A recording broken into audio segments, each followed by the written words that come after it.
Hello everyone, my name is Paul. Welcome back to the new news. I hope that everyone is having a fantastic day. I hope that everyone is being safe and that your family, your friends are safe. And if not, I hope that you find that safety and security in the near future. There has been a ton of stuff ongoing throughout the entirety of the world, and a lot of it being inside of the country of Ukraine, of course, which is, of course, our big topic of the night.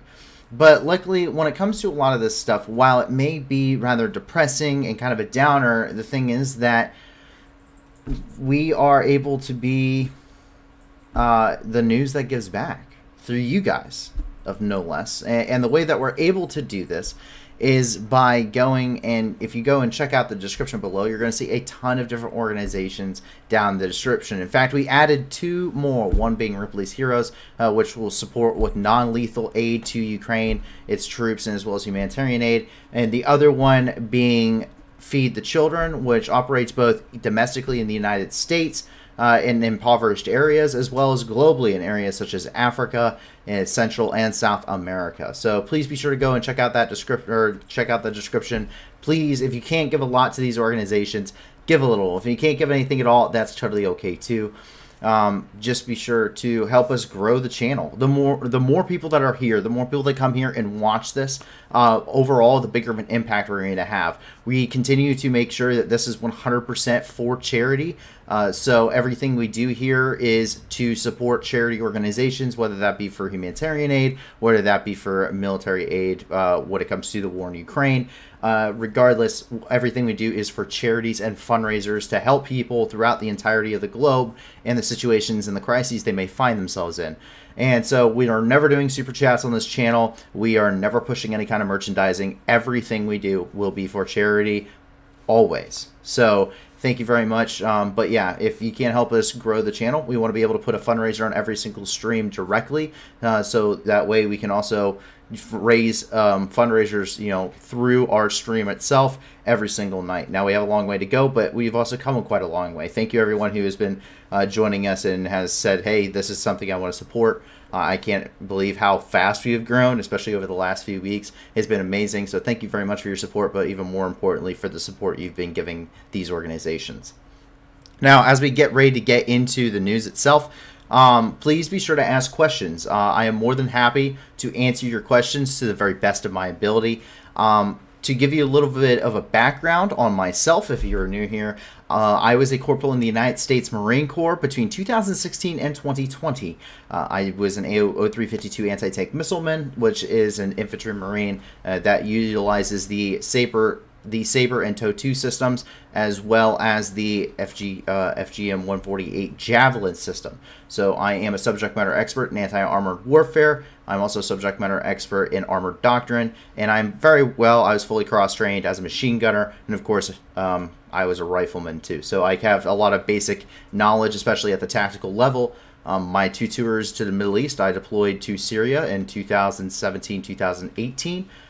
Where I spent roughly 4.5 months in country there, as well as about a month and a half in Kuwait. And then on my second tour, I was one of the 100 Marines that responded to the Baghdad Embassy complex on New Year's of 2020, as well as spending time with crisis response forces in Kuwait and also training Saudi Arabian Marines down in the Red Sea. So with that, we're going to go ahead and run into the news. So be sure to ask questions. A lot of this can get quite complicated. But with that, we jump right into Ukraine, which is our special report of the night, of course, and that is where a lot of stuff has been ongoing. And as we jump over here, we get, once again, a child casualty update. Child casualties are especially horrendous when it comes to warfare, but that is, unfortunately, some of the result of this war, is that innocent civilians, especially children, are going to be impacted quite significantly. And we get this from the Prosecutor General's office here in Ukraine. A quote, since the beginning of Russia's full-scale war against Ukraine, 380 Ukrainian children have died, 737 children have been injured, 228 children were reported missing, and 7,297 were deported. Most victims among children are from the Donetsk region. That's coming from the Prosecutor General's Office of Ukraine. The forced deportation of children, especially, is actually against the Geneva Convention, and under the Rome Statute qualifies as genocide. of a specific population. And reminder that according to the Rome Statute, genocide can also incorporate not just religious or ethnic backgrounds, but can also include nationalistic lines as well. As we continue on into the country, we jump over here to Kharkiv. Once again, another update here. Quote, rocket attacks on the Chuhiv, Izium, Bodkiv, Krasnodarsky, and Kharkiv districts in the Kharkiv region on September 1st. One person was killed, 3 citizens were injured. Local residential buildings, private autos, and sports complex were damaged. And that's coming from Oleh Subanov, who's the head of the Kharkiv Regional Military Administration. And as we start, and that immediately begins to bring us into the Donbass. The Donbass is the meat and potatoes of the war. This is where the most of the action is happening. This is where we're seeing quite a lot of fighting along the entirety of the lines. Of course, we see a lot of going on in Kherson and here in areas around Bakhmut, Soledar, Siversk, Toretsk.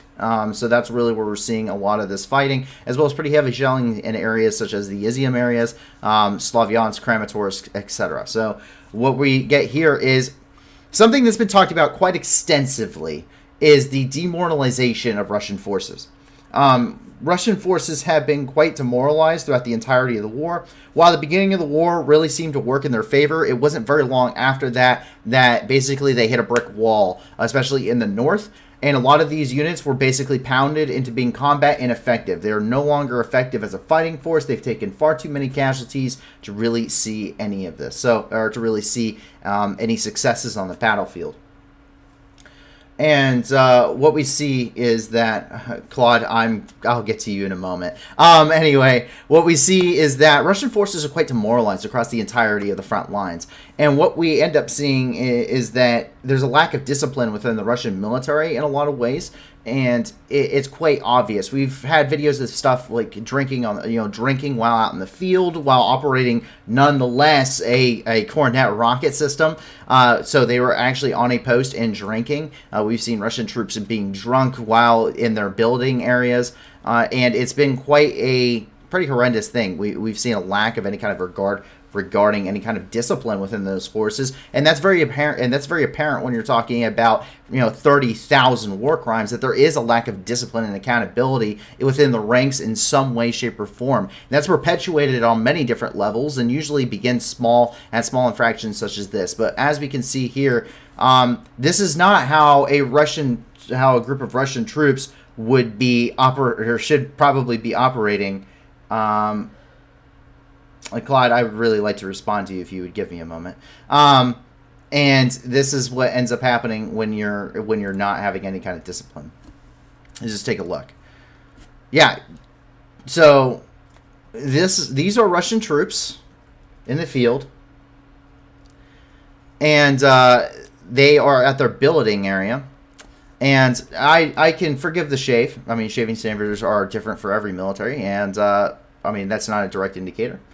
But take a look. Yeah, he's drinking on the job.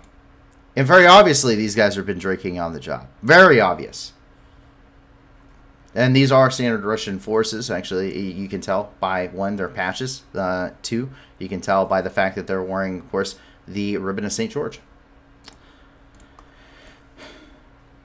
Now, here we go. All right, so Claude Robital has been messaging here in the chat, and I would like to address some of the comments that they have made. So first of all, with the opening anthem being played, that came from very early on in the war. They said, "Is that a funeral for Ukraine?" Secondly, Claude also says most victims come from the Donetsk region, like Donetsk city is bombed daily by Ukrainian artillery. Claude also says not staying here among people who support nuclear terrorist state. And Claude Rotel also responded regarding Mariupol is 80% intact and you have been played.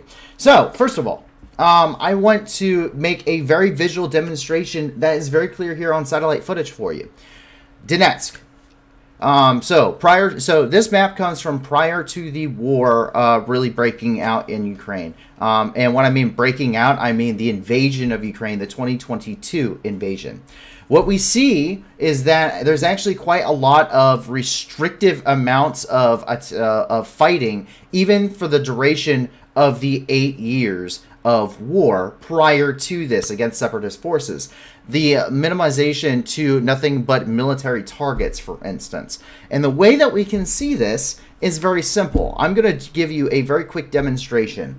Even the Geneva Convention allows for collateral damage. It's understood collateral damage and collateral loss of life is something to be expected in a war. It's always going to happen in a war. There's nothing you can do about it. It will happen every single time. Well, jump down here. This is the city of Donetsk. Once again, I want to remind you, these are maps from prior to this war occurring, right? And what we see is even before the amount of oversight that other NATO countries may be having, is what we see is this is the Donetsk International Airport.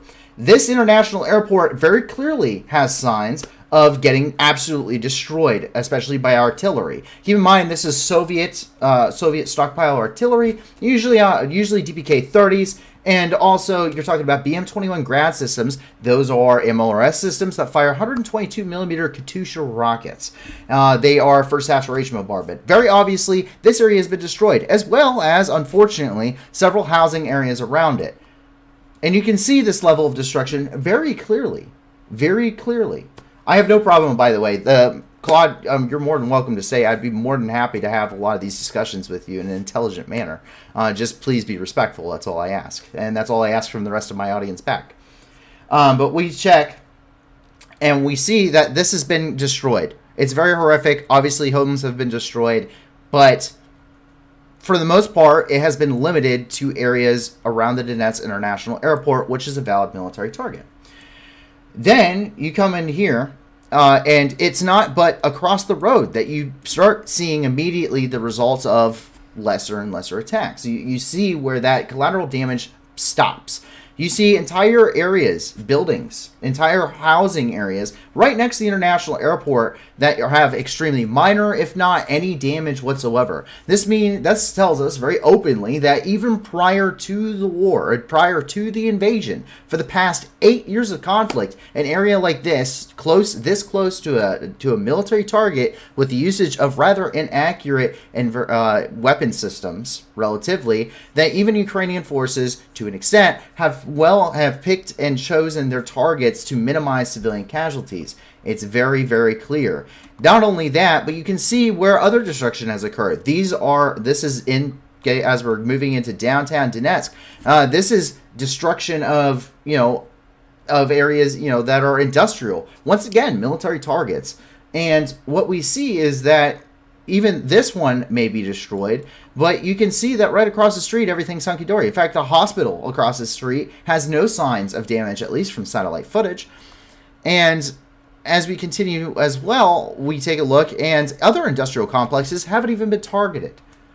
So it's very obvious that Ukrainian forces, even prior to the invasion, were very much picking and choosing their targets. They are trying to minimize collateral damage. Once again, collateral damage is something that cannot be avoided.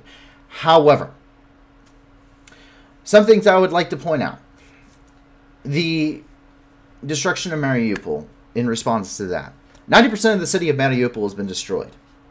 Okay, if it hasn't collapsed upon its own, it will have to be demolished and it will have to be rebuilt. And we have video footage of this. In fact, not just video footage, we have video footage that was filmed by RIA Novosti, which, Claude, I'm sure that you're well aware of who that is. RIA Novosti is a government-run news channel. We also have it from IZ, once again, a government-affiliated news channel. We also have it from Russia One, a government-affiliated news channel. We also have it from the Ministry of Foreign Affairs of the Russian Federation. So, what does this tell us? This tells us that not only do we have drone footage of these things, but other instances as well. For instance, you may remember that the Russians at the end of the Battle of Mariupol, when they were besieging Azovstal itself, after they carpet bombed it, what they ended up doing is they started using thermite munitions against it. Incendiary munitions, of course, are bans under international customary humanitarian law against their use. I believe it's rule number 85 of customary international humanitarian law. Please check the International Committee of the Red Crescent movement, as they have it in their database. And also, it breaks Protocol 1 of the Geneva Convention even more so. Mariupol is a highly concentrated civilian population, and Protocol 3 of the Geneva Conventions states that you cannot use incendiary munitions in areas that have a highly concentrated civilian population. It is against the Geneva Convention to do so, and that was adopted in 1980 with the Soviet Union, and then following that, the Russian Federation being signatories of that protocol and the conventions. Because it is a follow-on to the Fourth Geneva Convention, which was signed in 1949 and is also known as the Genocide Conventions, which began in 1948. Please, as someone who has had to deal with these kinds of situations, please do at least a little bit of research before coming at me with this kind of stuff. We see video footage of the BM-21 Grad system, which is being used against Mariupol. During the campaign, we saw it being used by IZ, which they used it actually as a, you guessed it, propaganda campaign video. They wanted it for recruitment video in order to bolster, of course, the recruitment numbers for the Russian Federation. The thing is that the BM-21 Grad system, once again, is a MLRS system that fires 40 122mm Katyusha rockets. These are fired in roughly 40-round salvos that are a saturation bombardment weapon. Protocol 1 of the Geneva Convention requires that a military commander, when conducting military operations in an urbanized terrain, must choose a military target of a value and use a means and methods which minimize collateral damage. The BM-21 Grad system, being a saturation bombardment weapon, does not minimize collateral damage. It's also not precision guided, as it fires dumbfire 122mm Katyusha rockets. As such, it does not minimize the lethality and the collateral damage and collateral deaths as a result. It's not a means and a method in planning of this operation which would minimize collateral damage. It also is not heavily used against military targets, as mostly civilian infrastructure was destroyed, which also happened to be the fact that the Soviet Union built most of that themselves. So, wonderful waste of your own funds. So what does this tell us? It tells us that that video, which was given to us by the Russian Federation, by their news channels, and was shared by the DPR, by the LPR, by the Ministry of Foreign Affairs of the Russian Federation, by Rupli,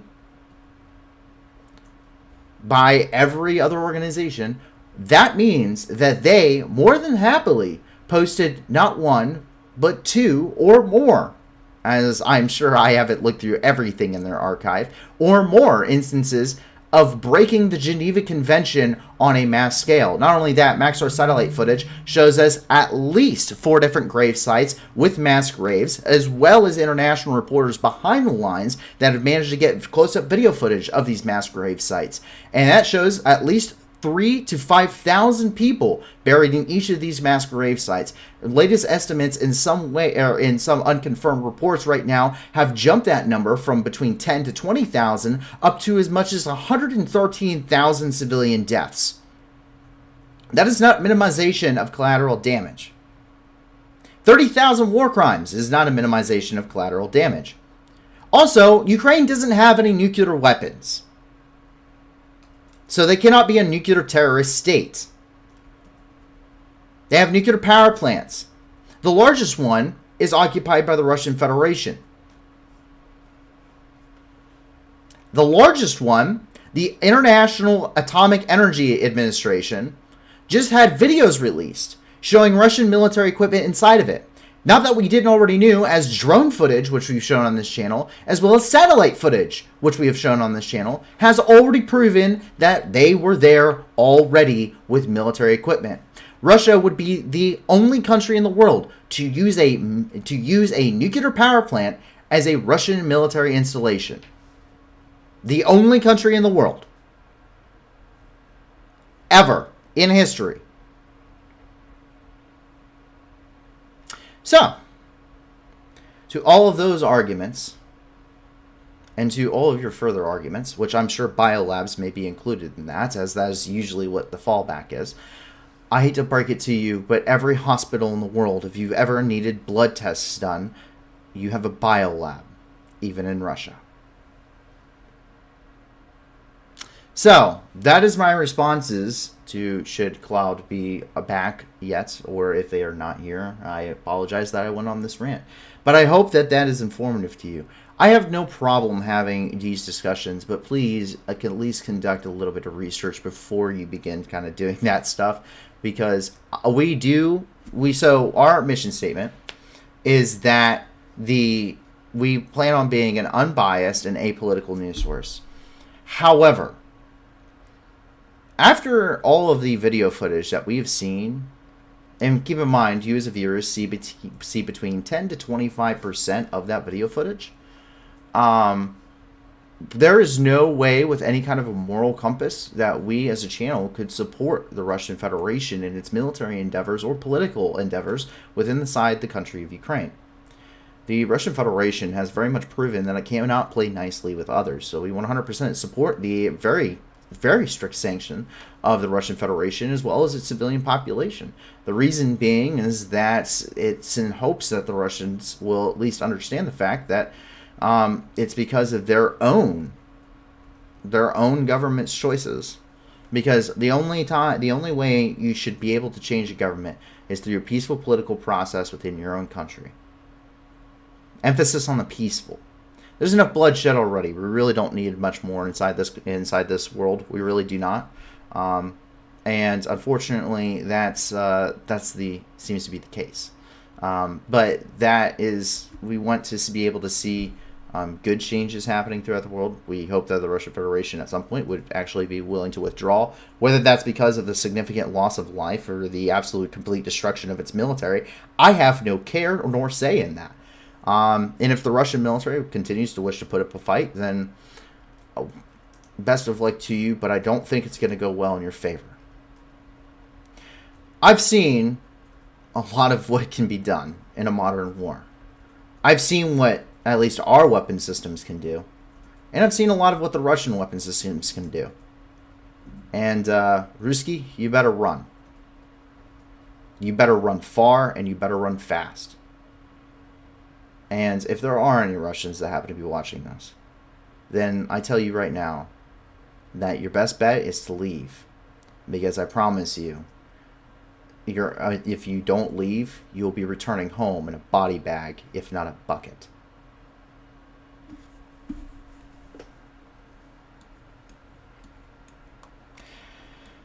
Anyway, as we continue on with this, with the news here, sorry about the rant, guys.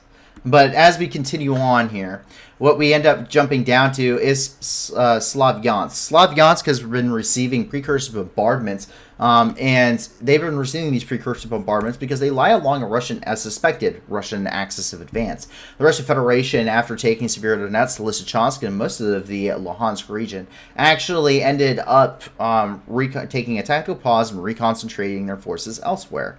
And what we end up seeing is that they really split them. They went north, and they went kind of back up here into Lyman, also over here to the Izium area, and we see a lot of bombardments of Slavyansk and Kramatorsk. And that is because Slavyansk has to be taken for any opportunity to take the very key Ukrainian-held city of Kramatorsk. Kramatorsk lies on a very major railhead. As some of you may remember, Tochka U missile fired by the Russian Federation ended up killing roughly about 52 civilians there in Kramatorsk at the railhead as they were attempting to evacuate right there on the platform. But it has several major road networks throughout the Donetsk and throughout the Donbass that it connects up to, and it makes it a perfect logistical hub. It makes it a perfect command and control as well as communications point for the Ukrainian forces. It's a very key and vital city for the war here, especially in the east. And what we see is that Slavyansk is receiving quite an immense amount of precursor bombardment, which is usually the first phase before motorized and mechanized brigades begin to conduct an actual assault on this area. Slavyansk, without a doubt, probably has a lot of defensive lines around it, with the Ukrainians expecting such an attack, but it would be considered a wide encirclement movement. There's a lot of Ukrainian forces that are held up kind of in this area, and as you can see, this kind of this kind of pushes out a little bit. There's a little bit of a space here, a little bit of a bulge, if you will. And over here, we see it with a push near Soledar and Bakhmut all the way down to Donetsk. We see, of course, these major roadways that connect right through Kostadivka, right through Kramatorsk, right through Slavyansk. It makes a perfect phase line for Russian troops. And pushing from the south here in and pushing from the north, what this actually ends up doing is you encircle the Ukrainian forces within this area. Several thousand troops have done successfully. However, the Russians already have proven that they have quite an incapability of properly conducting wide-scale encirclement movements. Simply, they have lost too many forces and too much of the initiative to truly conduct any major operations in this region that would successfully encircle a large group of Ukrainian troops. They do not have the troop concentrations nor the equipment to continue, and every single day they continue to take major losses. The offensive here on the Russians' parts near Soledar, Seversk, which is a supporting effort, Soledar, Bakhmut, and Donetsk, really seems to have stalled quite significantly on the part of the Russians. As last time we had reported significantly in this area, we heard that the Russians were fighting within the outskirts of Soledar, and there has not been any reports, neither on the Russian side nor on the Ukrainian side, that Soledar has been taken or has been liberated. So either way, we end up seeing we don't really see any gains or losses, really. It seems that the Russians really have just stalled here in their Bakhmut offensive. But Slavyansk, unfortunately, up here in Slavyansk, a kindergarten was destroyed. The first day of school for the Ukrainians was actually yesterday. In an official tweet coming from Pavel Krylenko, who is the head of the Donetsk Regional Military Administration, he announced the destruction of the Teremok kindergarten here in Slavyansk. And once again, this comes as Russia continues to pound the city with bombardments. By the way, schools are specifically labeled as being protected under the Geneva Convention. Just going to add that too.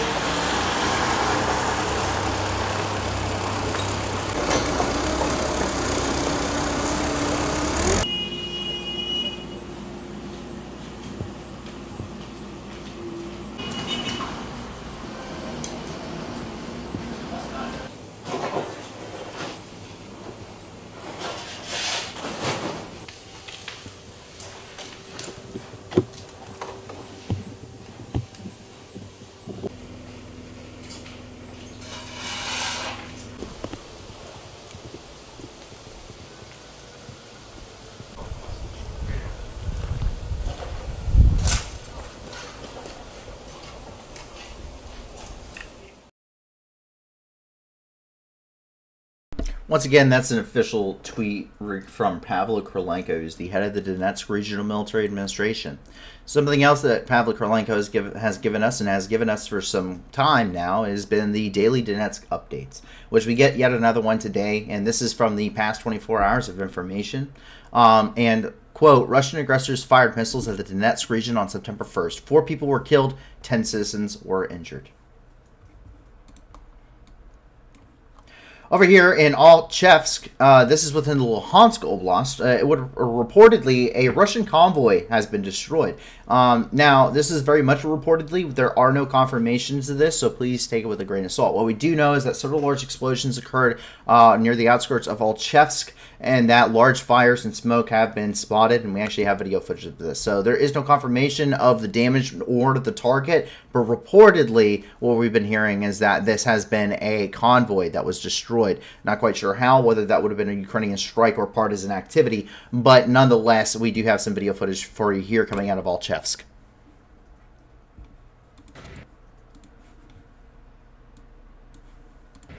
Вот это, Олежа, пока ехали мы с Луганска от тебя.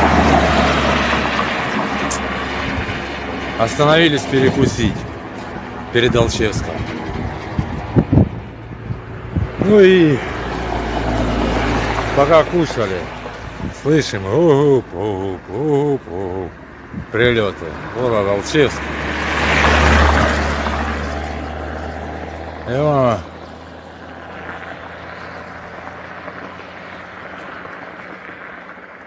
попали куда. Вон она, блядь, все горит там. Все разбито. Я даже не знаю, что там. Но нам навстречу ехало много военной техники с той стороны. Так что такие дела, братан. So I gotta check something out here real quick. Because a truck passed, and I'm very curious.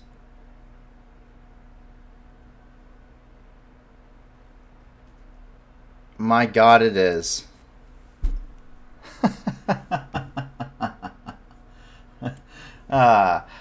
Well, so, Russian logistics. Russian logistics are terrible. Terrible. So the Russian Federation began the invasion with about 15 battalion tactical groups. These 15 battalion tactical groups needed about 6,000 logistical vehicles of multiple different types to support them. The Russian Federation did not have 6,000 logistical vehicles. They have about 4,500 of them. So they only had about 2/3 of what they really needed to begin this war in the first place, as they committed all 15 of their BTGs.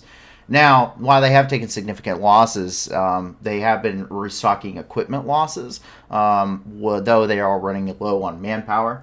And one of the things we saw very early on in this war is the fact that the Russians, in order to make up for the fact that they didn't have the logistical capabilities to begin this invasion, they confiscated a ton of civilian vehicles. And they painted them with invasion markings, and were using civilian vehicles of all different types to transport supplies and equipment. We have seen their logistical lines improve. And then they were destroyed by HIMARS. And then now, here, on this very same video, as this passing truck just happens to drive by, what do we see? This is a civilian vehicle. This is a civilian box truck that has the Russian invasion markings on the side of it. Meaning that this is a civilian logistical truck, box truck, that has been confiscated by the Russian military, and is now currently in use by the Russian military in order to make up for their lack of other actually purpose-built logistical vehicles, which is great to see. This means that Russian logistics is once again kind of falling back. It's not doing so well, and so that's pretty cool that this just happens by. And there it is, the invasion markings. It's not like he doesn't like point his finger, or he doesn't exactly like point his camera up, but I mean, it's pretty clear what this is. So I didn't notice that the first time I watched it through. I just barely noticed the Z as it was passing by, and I was like, "Oh wow, take a look at that." So anyway, as we continue down here, Ukrainian technicals. Do you need high mobility on a budget? Well, just get a dune buggy and mount a dishka to the frame. It works. Just take a look. So now you have high mobility, all terrain firepower. This guy is living his best life.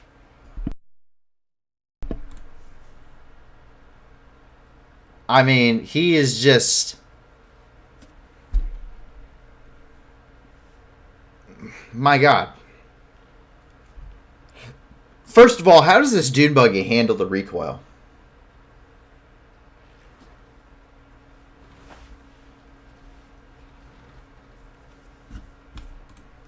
Max has asked, what about heavy expanded mobility tactical truck? So also known as the HEMET. The HEMET has not been given to Ukraine, at least to our knowledge. The HEMETs are not... I mean, the U.S. military has a lot of them, but they're not as heavily used, I would say. And they're used really for very specific purposes. The Russians have something very similar. I believe it's called the Typhoon. And we've seen them before, but very, very limited quantities. There just isn't a whole lot there. And so what we mostly see is we normally see KAMAZ and ZIL trucks. And that's usually kind of what we're seeing truck wise. within Ukraine. So just kind of give you an idea. That's kind of the logistical vehicles that we're seeing. But the Russian Typhoons, we've seen a couple, not a lot. Most of the time we see them after they've been destroyed. But the HEMETs, as far as I'm tracking, have not been given to Ukraine. And I don't know if they would be, as other vehicles could do just as better of a job, and I think would probably be much more highly mobile. Over here in Tokmak, this is in the Zaporizhia Oblast, another ammunition depot seems to have been reportedly destroyed. So Tokmak has received several types of shelling over the last couple of days. We've seen them hit targets pretty well. Of course, this tells us these are precision strikes, as well as with the fact that how deep it is behind lines. And what we see is, once again, more footage of that kind of stuff happening here. You take a look. You can see that nice warm glow in the distance, quite literally the light at the end of the tunnel. And here you go.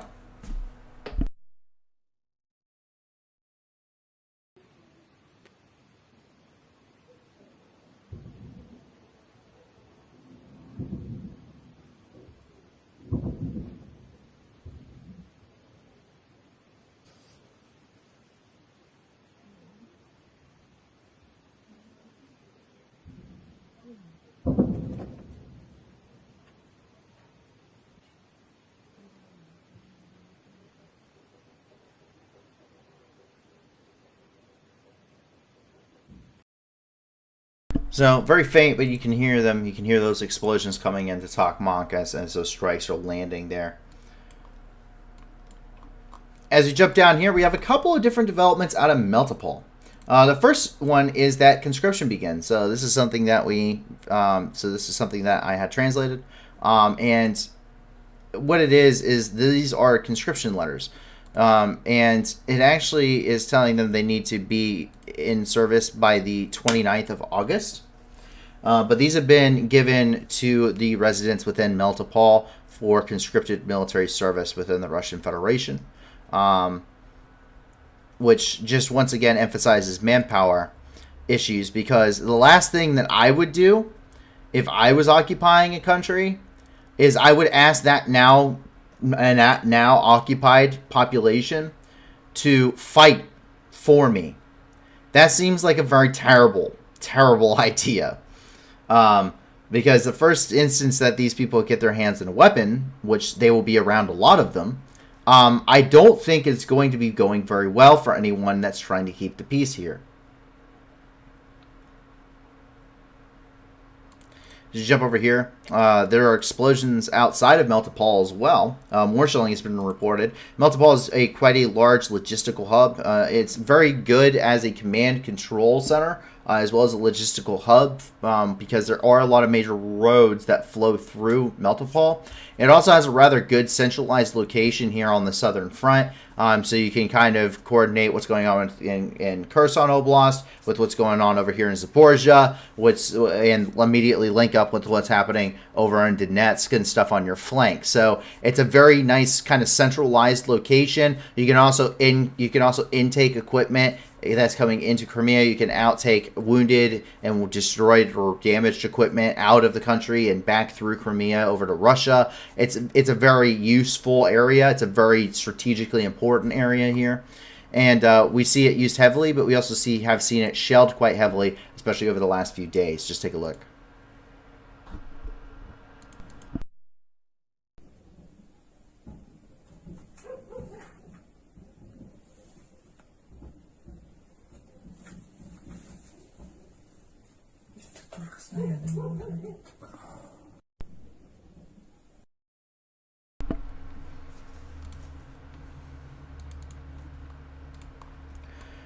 And that finally begins to bring us over here into the Kherson Oblast.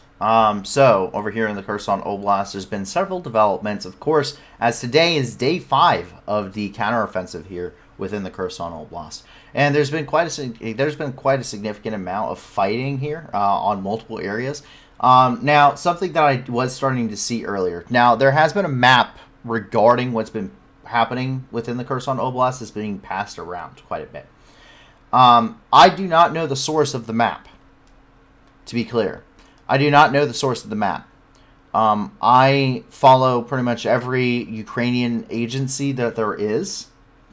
I follow the office of the president. I follow the president. I follow the president himself. I follow the blogs that have been created for the Ukrainian military. I follow foreign fighters. I follow over all sorts of stuff. Okay, when it comes to Ukraine, I mean, Ministry of Defense, the Minister of Defense, everything.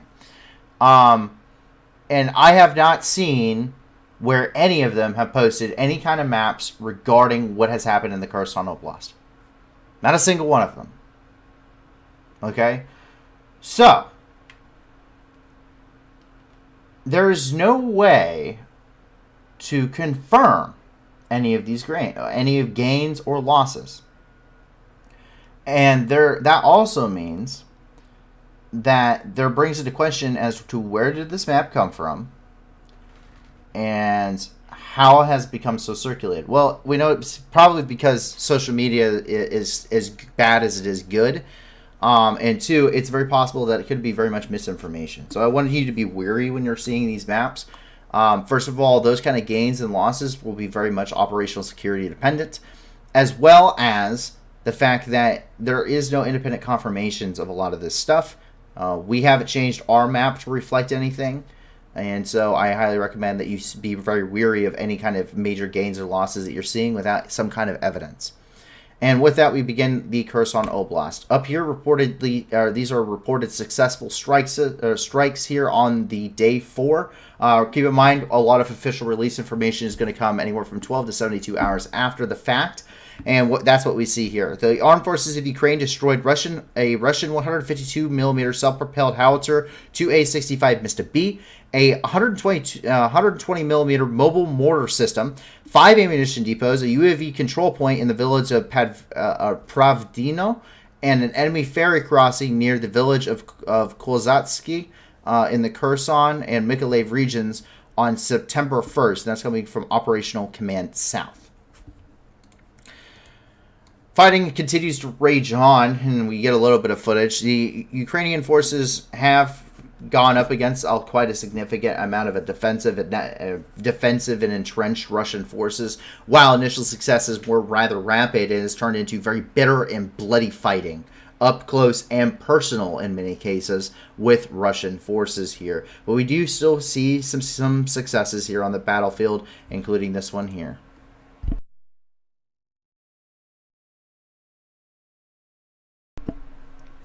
It seems to be a Russian tank, which has really not done so hot. Well, it did pretty hot. It just didn't do very well battle-wise. It got extremely hot right there at the end of its lifetime. But, yeah, so that's what happens when a catastrophic kill on a tank occurs. It quite literally blows its lid. This is at Kozatsky, which is over here at Novokakhovka. It's right across from Novokakhovka itself, which we of course know is a major area for the Russian Federation. We've seen Ukrainians destroy, 8 or so ammunition depots here now, and we also know it's a crossing point across the Dnipro River. Now, this actual bridge has been destroyed; it cannot be used, but they have been trying to use ferries here. And that's reportedly what has happened. It would appear that also footage of that has come out today. And it seems that air defenses did try to engage the incoming fire. It did not apparently go very well.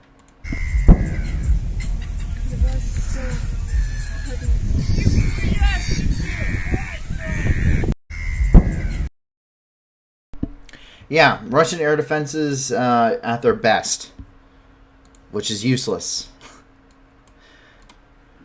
It's also been a relative chaos throughout the Kherson Oblast. These Russian forces are trying to they're trying to reposition themselves. They're basically having to drop whatever they were doing and reposition where their troops are and kind of react to what the situation is. What this really shows us is that the Russians within the Kherson Oblast have lost the initiative. They've lost any kind of momentum they may have had or defensive posture, and now it is running around with a chicken with your head cut off, trying to figure out what you're going to be doing and how you and what you can do, and just kind of throwing things wherever they can fit. And that's really what we see today along within a lot of areas of the Kherson Oblast, is the Russians just trying their best just to try and pull what they can from where, trying to move troops from one place to another, trying to reposition themselves, trying to make a difference in some way, trying to just slow what's ongoing here. A lot of air power. They're trying to figure out how they're going to resupply their guys because they don't have a good way to do so yet. And it's just been a mess if you're in the Russian Federation. It's been a hectic, chaotic day, and there's not a whole lot of means or a method to the madness, I don't think, at least from any kind of what I can see. Just take a look.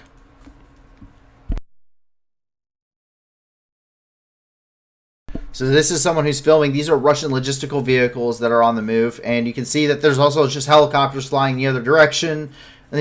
So these guys must have been, at these very specialized equipment, air defense systems. They're on the move. They're leaving. Okay, and then we have helicopters that are going to the front. We got mobile cranes that are moving around. They're trying to shoot down they're trying to shoot down whatever. It doesn't seem very organized. It seems like the Russians are losing ground in places. And this isn't an exact location. This is just somewhere here in the Oblast. It doesn't seem like there's a lot of coordination going on, and what coordination there is, it's very localized.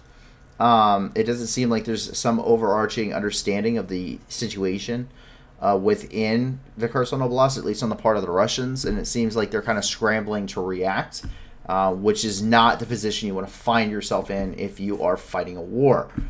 That is usually very bad to go. That's not how you want to do things, and it really shows the failings of the Russian military.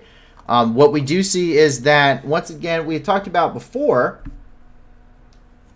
Well, what we've talked about before is that the ferries that they're using, since the bridges like the Antonovsky Bridge and the crossing over at Novokakovka are no longer viable, they've been using ferries. Now, the ferries across the Dnieper River cannot bring enough men or materials or supplies to make any kind of meaningful distance within the Kherson Oblast. We saw this tactic being used at the end of the Battle of Severodonetsk by Ukrainian forces, where they were used after all three bridges across the Seversky Donetsk River had been blown. The Ukrainian forces were trying to cross over and bring supplies to Severodonetsk via on little ferry boats that they had across the river. That it wasn't but a couple days later that the Battle of Severodonetsk was over and the Battle of Lysychansk really began, and it was over very quickly after that as well. So we know it's not very effective. It's really a desperate decision. It is, we have to do something to get supplies across. Now, the Russians are trying to implement a strategy of resupply via the air. Now, this is something that can be done. It's been done quite effectively. Vietnam's a great example of this, where most U.S. installations were supplied via air, via helicopters. But in this day and age, as we've seen, the air assets in this war are extremely, extremely vulnerable. Doesn't matter if you're a fighter jet, if you're the best, the best Fulcrum MiG-29 pilot that there is. It doesn't matter if you are a slow-moving Mi-8 helicopter. You are extremely vulnerable. We've seen time and time again man-pads and air defense systems shooting down these helicopters every single day. UAVs, aerial UAVs are being brought down on quite an extensive scale, and I'm talking like Orlan 10s, and we actually have another one here today. But you're very vulnerable. It's a very big weakness to have. Resupplying via air this many troops is also very much a logistical challenge. Aircraft are very limited in the amount of supplies that they can carry, that they can offload, and you're also having to expose not just the aircraft but your units as well, because in order to land, especially any large quantity of troops and equipment, they have to land at these big open fields, which is amazing if you are a Ukrainian artillery team to sight in on a big open field. That is enemy troops in the open, fire for effect. That is exactly the perfect thing. So It's just not effective in the long-term strategy, but they're trying to find other ways to resupply their troops, and that's really what we see here. We also see them being escorted. This is a Ka-52 Alligator gunship, which is one of Russia's newer rotary aircraft, but it is still not the greatest thing we've ever seen. I still personally believe that the Mi-24 Hind is probably better than the Alligator. Alligator's great for speed, but the Hind's got some pretty good speed to it anyway. Russians trapped in Kherson being referred to as islanders. This coming from JP. And Sevcox is saying that, so on the western side, Ukrainians do not have air superiority. Ukrainians do not have any air superiority. There is neither side of the war has air superiority over Ukraine in general, which normally would be a bad thing, except for the Ukraine being the defensive party in this. That's a really good thing, because it means Russia doesn't have air superiority either, and air superiority really dictates what happens on the ground in a lot of ways, at least for large military maneuvers.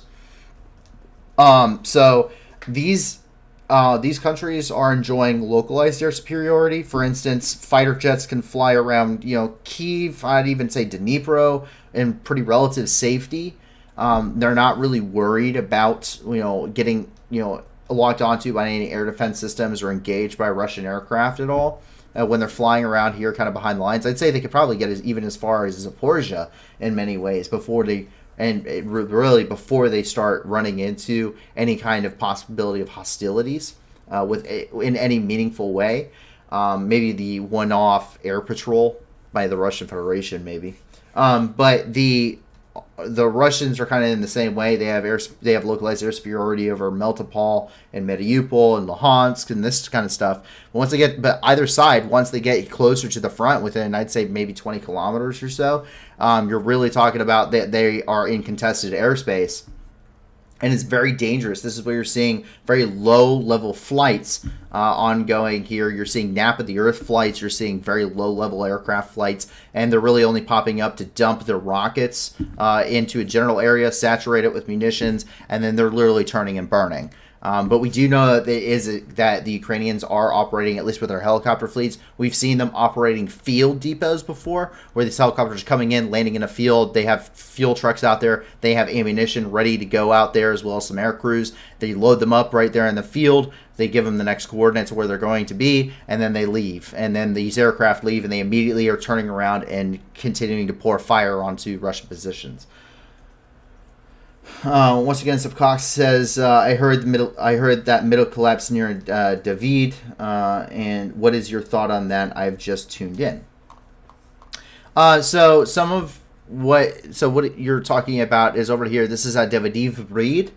This is where a lot of the initial gains for the Ukrainian forces began. Versus right here, it sits on the Inhalets River.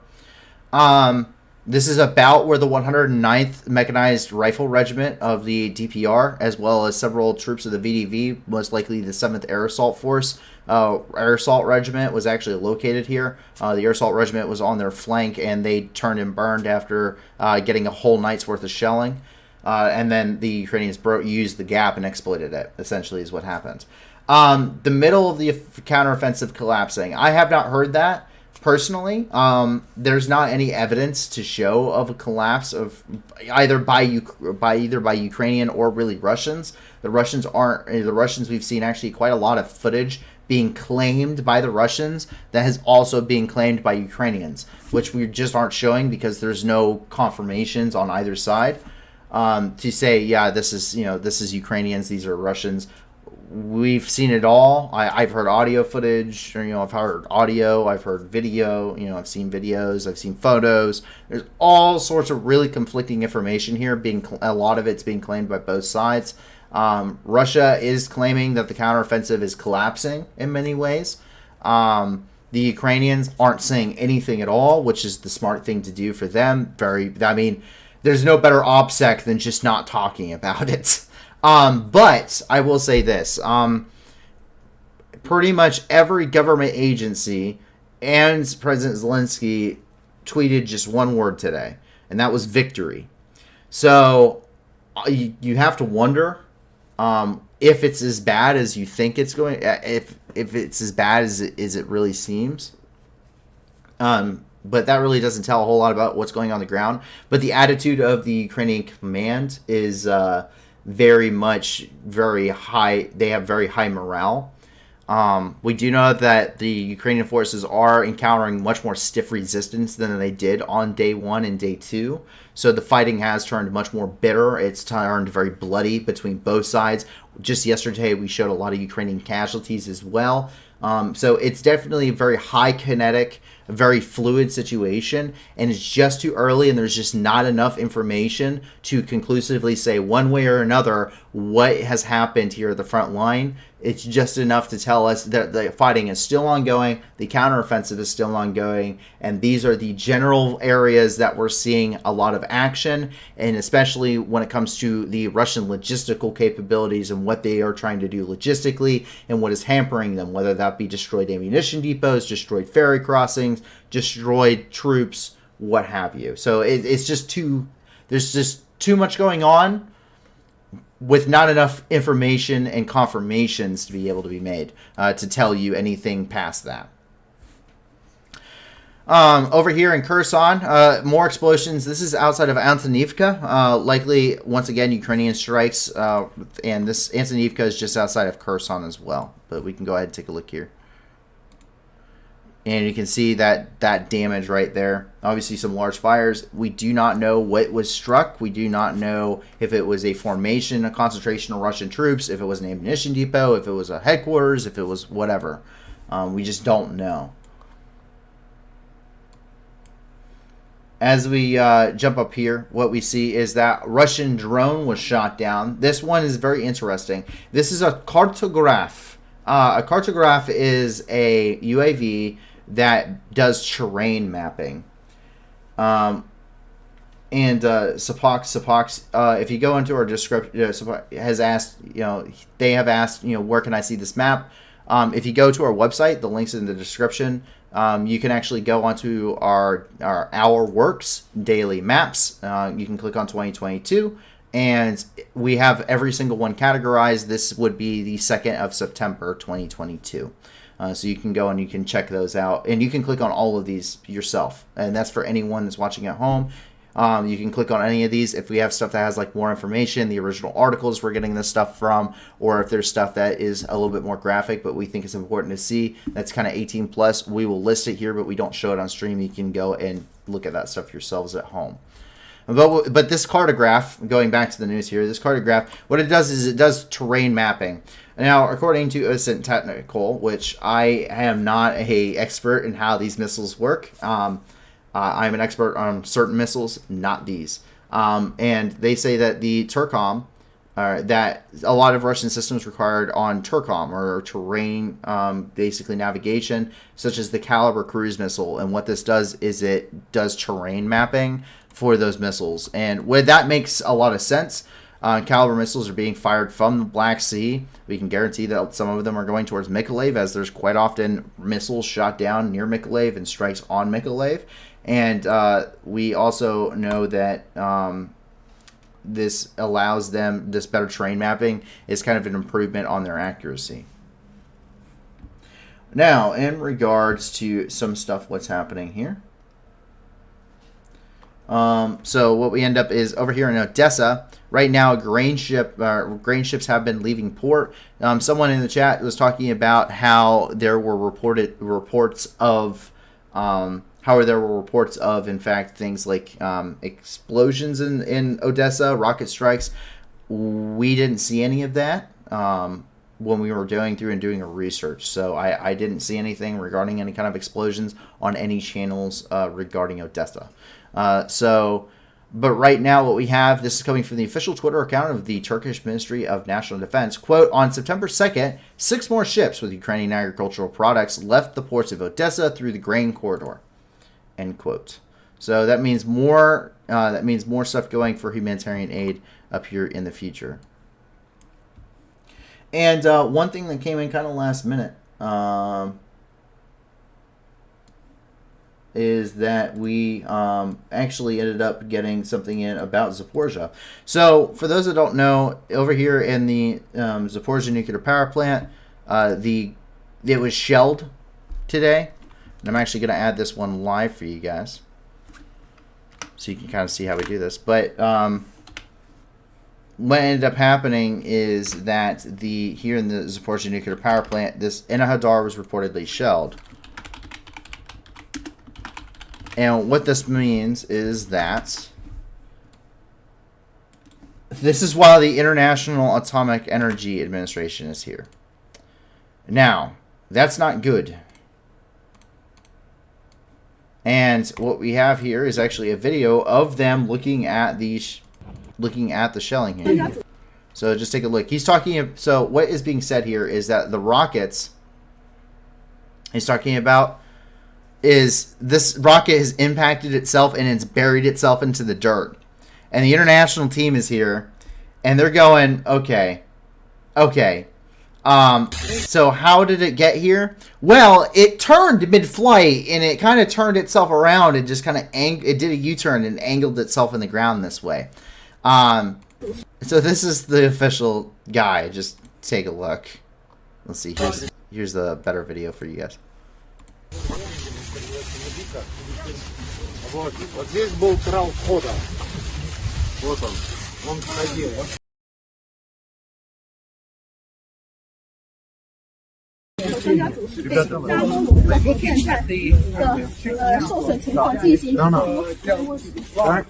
Разворот. Да, вот он вход. From the north.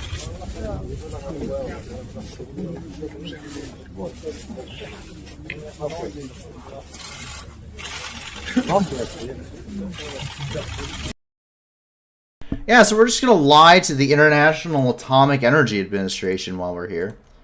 By the way, don't look at our trucks in the reactor generator room. But yes, so anyway, that is the news that's coming out of Enahadar tonight. So I'm sorry, but there you go. That is officially added to the map for you guys.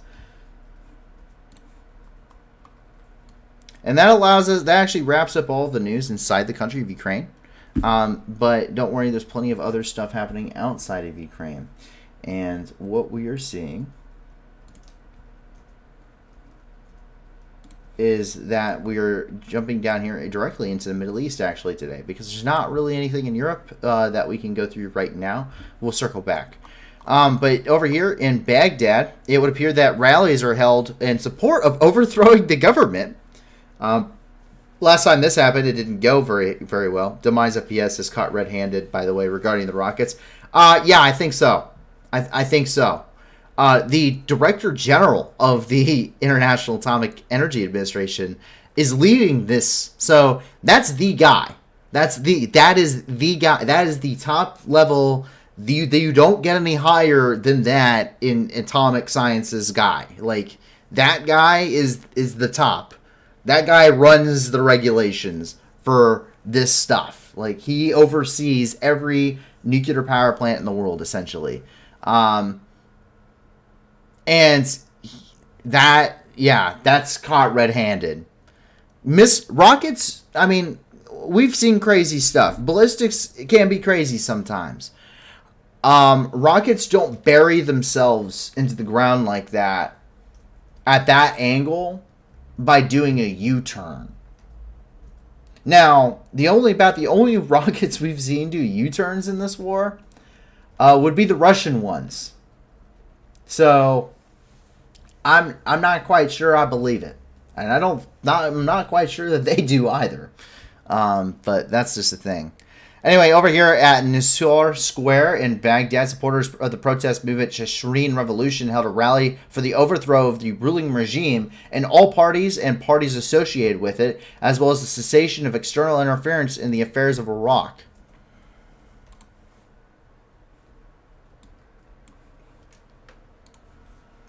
Once again, more political issues inside of the country of Iraq, which is seeing lots of violence lately. Quite a bit of violence lately.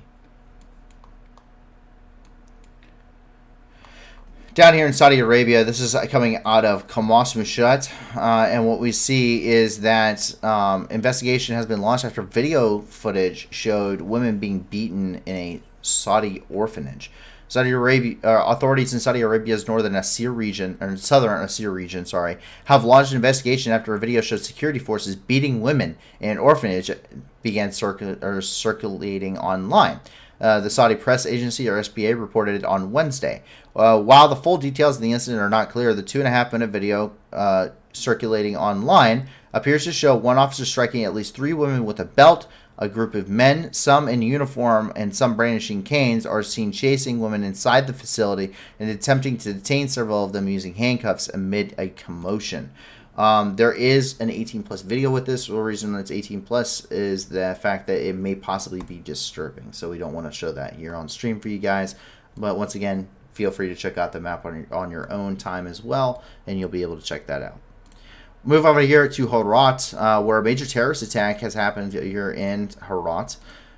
This afternoon, during Friday prayers, there were 2 explosions in the Gazgar Mosque in Herat. So far, 47 people have been reported killed, with more than 80 injured. The death toll from the attack could rise as some of the injured are in critical condition. Among the dead was one of the ardent preachers of the Taliban, Mujib ar-Rahman Ansari, and several of his brothers. No one at this point has claimed responsibility for the attack.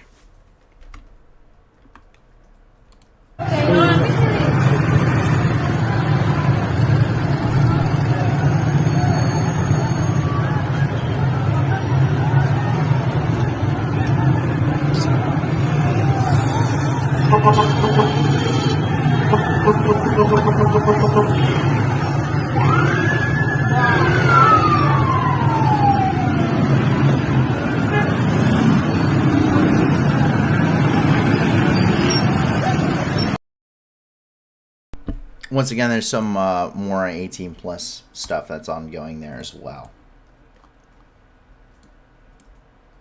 As you jump over here, this is in Kabul. A powerful explosion has also occurred in the city of Kabul. Local sources report 3 powerful explosions that occurred in the 3rd district of Kabul. According to available information, the explosions killed the head of security forces responsible for the 10th district of the capital, Haji Ahmad, as well as 5 of his bodyguards, and the head of the 3rd district, named Kanzala, was seriously wounded, and his retinue also was killed.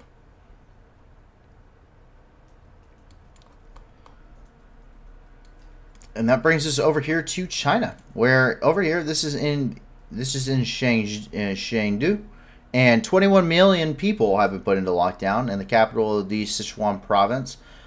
They completely quarantined due to the coronavirus. 21 million people were locked into their homes, allowing only one family member to go out and to get groceries. As a result, people staged a battle for food in the markets and shops. And at night, residents literally scream out of their windows in despair.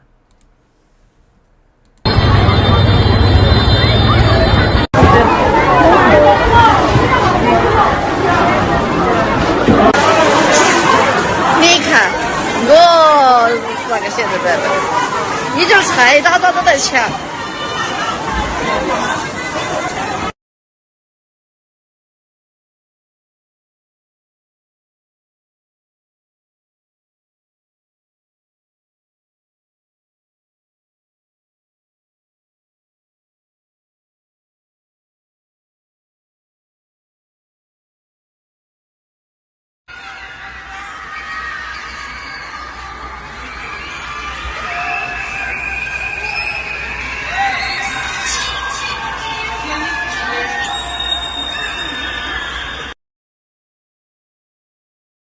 So that is the situation ongoing there in Chengdu, China. Jump over here, over to Ethiopia, where fighting continues. And what ended up happening is that the TPLF rebels that are coming out of the Tigray region have been fighting the Ethiopian as well as now the Eritrean armed forces. and they are preparing for while the Ethiopian army and the Eritrean armed forces are preparing for a counteroffensive against the TPLF, which have seen a large amount of successes over by the past week. They also plan on replenishing the army in the country with a new mobilization effort, during which the militia has been actively formed.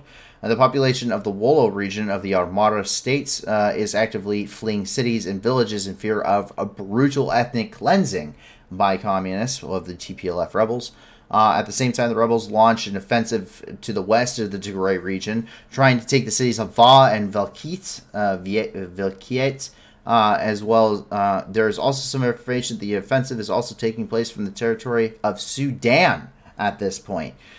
During the defeat of the forces of the Ethiopian army in the Wollo region of the state of Armada, 5,000 soldiers of the Ethiopian armed forces, including the commander of the 11th Infantry Division, Maktanith Desi, were captured. Among the prisoners were teenagers mobilized by the government. At the same time, the AEO forces attacked one of the bases of the Ethiopian armed forces in the city of Arjola Zedis Hassan. The garrison has fled, not daring to fight back. We can see some of this military activity. Quite a large conflict ongoing here in Ethiopia. This is going to make humanitarian efforts quite significantly more difficult in this region. The Tigray region of Ethiopia has been a conflict for quite some time and is just now flared back up. The thing is that 90% of people within the Tigray region of Ethiopia require humanitarian aid just to survive. Ethiopia is also very hard hit by the worst drought in 40 years in the Horn of Africa. So this kind of conflict is going to make it even more difficult for humanitarian effort, which has already been very difficult to get into the Tigray region, even more difficult to get there.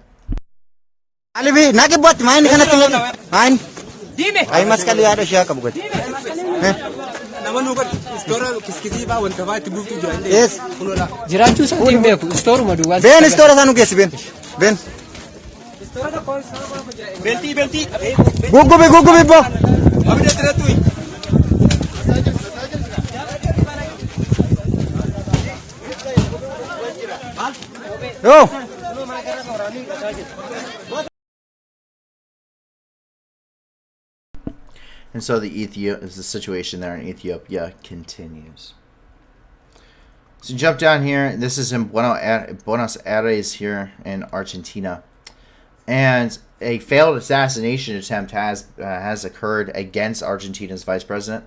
Vice President Cristina Fernandez de Kirchner escaped unharmed on Thursday after a man fired a loaded gun at her that failed to go off inches from her head.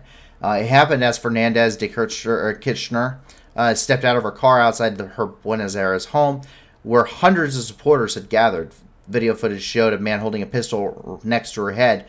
Her suspected assailant, whom authorities identified as 35-year-old man of Brazilian origin, was quickly arrested by police and the weapon seized. Nothing quite right now is known about his motives. Take a look.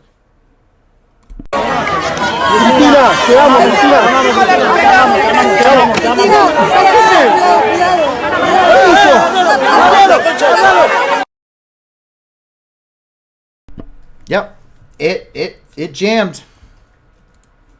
It failed to fire. Yeah, jail says her guards are so bad. I know, right? That's how do you let people get that close? Pretty sure they all got fired. Yeah, probably. Jump up here, back up into Europe, where we see the first exoplanet image from the James Webb Telescope has been revealed. Astronomers from the University of Exeter here in the United Kingdom have led an effort to capture the first ever direct image of an exoplanet using the pioneering James Webb Telescope. A remarkable image shows the gas giant HIP 654426b. I'm going to try not to say that again during this entire stream, which is about 5 to 10 times the mass of Jupiter and formed about 15 to 20 million years ago. The presence of most exoplanets has only been inferred using indirect methods, such as transit method, in which some of the host stars' light is blocked by a planet passing in front. However, by taking direct images of exoplanet has proved more challenging, as the host stars around which the planets orbit are a lot brighter. The new image, the research team used mid and thermal infrared light, revealing new details about ground-based telescopes would not be able to collect due to intrinsic infrared glow of Earth's atmosphere. The team believes that the images show how the James Webb Telescope's powerful infrared gaze can capture more worlds beyond our solar system, pointing the way to future observations that will reveal more information than ever before about exoplanetary systems. So this is the first exoplanet ever viewed by mankind. This is a planet. Is that not crazy?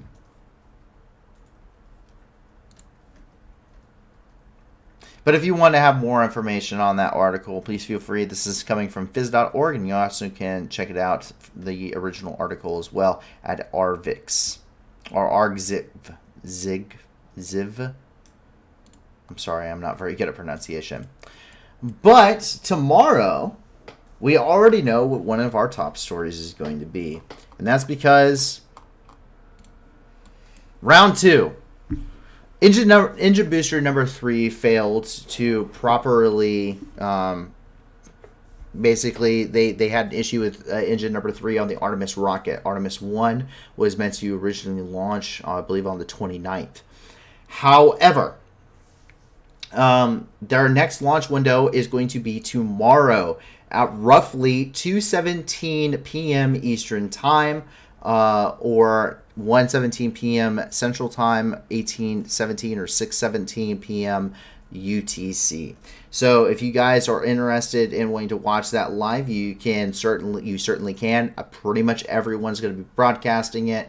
We will be following it up with the updates, and I will be watching it live, however, because it's the Artemis 1 rocket, and I missed the first chance to see people go to the moon by about 40 years. So I would really like to I'd really like to see this one, and see the beginning of this. You have to understand, this is all coming from NASA, by the way. You have to understand where you are in history. Kurzgesagt has quite a lot of awesome videos on this. Kurzgesagt is a German channel, but they do a lot of really good, informative videos. I really, really love them as a channel. They're called In a Nutshell. And they do a lot of science stuff. And one of the things that they really talked heavily about is going into outer space and expanding as a species, and how to terraform planets and all that fun stuff. But what the thing is that our time period here on Earth, while it's marred by things such as the war in Ukraine, such as the ongoing conflicts and droughts in Ethiopia and Somalia and the Middle East and Africa, while we have to deal with the coronavirus, which has kept many of us locked away for, at this point, in some cases, years, while it has caused a lot of issues, or while this world does have a lot of bad things going on, you are on the cusp of one of the greatest moments in human history. You're on the cusp of the revolution in space. The Artemis 1 rocket. How the Artemis program works. What is its intentions? Well, it intends to go a very long way. Artemis 1 will pass. It will be the furthest. It will be the furthest that a spacecraft that can carry human beings will have ever flown. It will do a flyby past the moon. It will not be carrying any crew, but it will do a flyby past the moon, and they will be at that point they will be checking all of the instruments, making sure everything works. Okay. The second thing is Artemis 2 will be going up into space, and it will be crewed, and they will be doing a crewed flyby of the moon. They will be going past the moon. The third Artemis mission will be to establish, or will be to do a moon landing. It will be the first moon landing since the end of the Apollo series. And it's a big moment in human history to go back to the moon. After that, it is expected to begin a lunar base. The Artemis missions will quickly turn over into becoming a base building mission on the moon. And this is a precursor development to allow humanity to use the moon as a testing ground as we prepare to go even further and to actually establish a base and then full-fledged colony on Mars, which is one of the major goals of basically every country in the world. I think everyone would love to see that. But this moment, the moment of Artemis 1, marks a new generation. It marks a new stage in life with its launch of, we are now a species that is looking beyond our own planet. We are now a species that is looking to expand past the regions of our own planet, possibly saving ourselves from possible complete annihilation should something happen to our own planet and climate change be irreversible in many ways. But it also is a moment in human history that this is the point in which humans change forever, especially as we begin to set up a moon base, which I think is amazing. This is a huge point in human history, and a lot of people don't realize just how important it is, and it will be quite some time before most do as they look back in history. But with that is everything in the news tonight. I hope that you all have enjoyed, and if you didn't enjoy, I hope that you at least found it quite knowledgeable. Please be sure to check out the video description below. Everything here is for charity, and down there you have a ton of different charities. We added 2, Ripley's Heroes tonight, which is supported by James Vasquez, an American Foreign Legionnaire in Ukraine, and also we added Feed the Children, which is an international organization.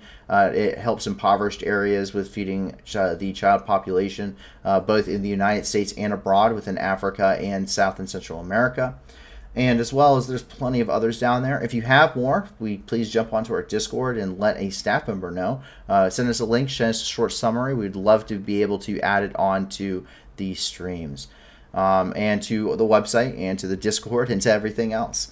But if you can't give a lot to the organizations, give a little. And if you can't give anything at all, that's perfectly okay too. Help us grow by liking and subscribing, by following us and sharing our stuff that is sent out on social media, which is all listed in the description below, by letting your friends and family and communities that you may be on Discord and other things, let them know about us. The more people that we have come here and watch the news, the more good we will do overall. The more people that will be here, the more of an impact we will have in our fundraising efforts as a community. Thank you very much for the support you've already given us, and thank you very much even more so for the support you've given to the organizations in the description. With that, I hope that you, your family, and your friends are safe. And if not, I hope that you find that safety and security in the very near future. Pat yourself on the back. You have officially made it to Friday. This is the end of the work week for most people. And if you are in the United States, I wish you a very, very happy Labor Day weekend as we continue to go through and report. I hope that you guys get the much needed rest on this nice extended weekend that you may have. And I hope that you make very wise decisions, spend time with family, and eat some amazing food, as many people will be out and grilling and barbecuing and everything else. With that, my name is Paul from the New News, everybody, and have a fantastic and amazing night. Going home, Russian soldiers, going home. Бо ми всіх вас тут змішаємо з багном. І це я до волновахи, і чудно кличе діти нахуй. Тут працює ЗСУ і ТРО. Нам не треба ні конфлікту, ні війни. Та ми готові всіх вас звать до сатани. Тисячі вже полягло, і все більше шлепуємо. Тут для них нема нічого, крім труни. Russian soldiers going home. Бо ми всіх вас тут змішаємо з багном. І це я до волновахи, і чудно кличе діти нахуй. Тут працює ЗСУ і ТРО. Вызволять пришел, братишка, ну привет. На моей земле тебе один ответ. Нашим людям с кирпичом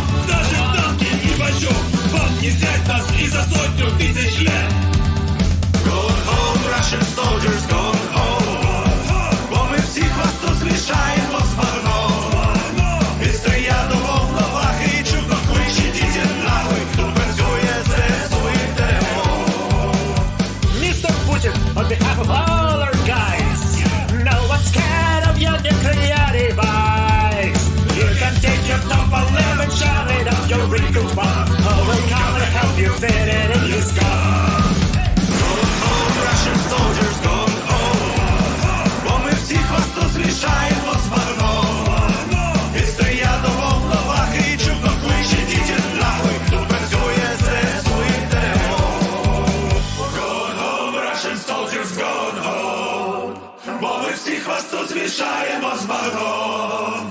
І стрія до волноваги чутно клич, ідіть нахуй, тут працює ЗСУ і ТРО. Going home, Russian soldiers going home. Бо ми всі хвосту змішаємо з багном. І стрія до волноваги чутно клич, ідіть нахуй, тут працює ЗСУ і ТРО. Going home, Russian soldiers going home. Бо ми всі хвосту змішаємо з багном. І стрія до волноваги чутно клич, ідіть нахуй, тут працює ЗСУ і ТРО. Ідіть нахуй.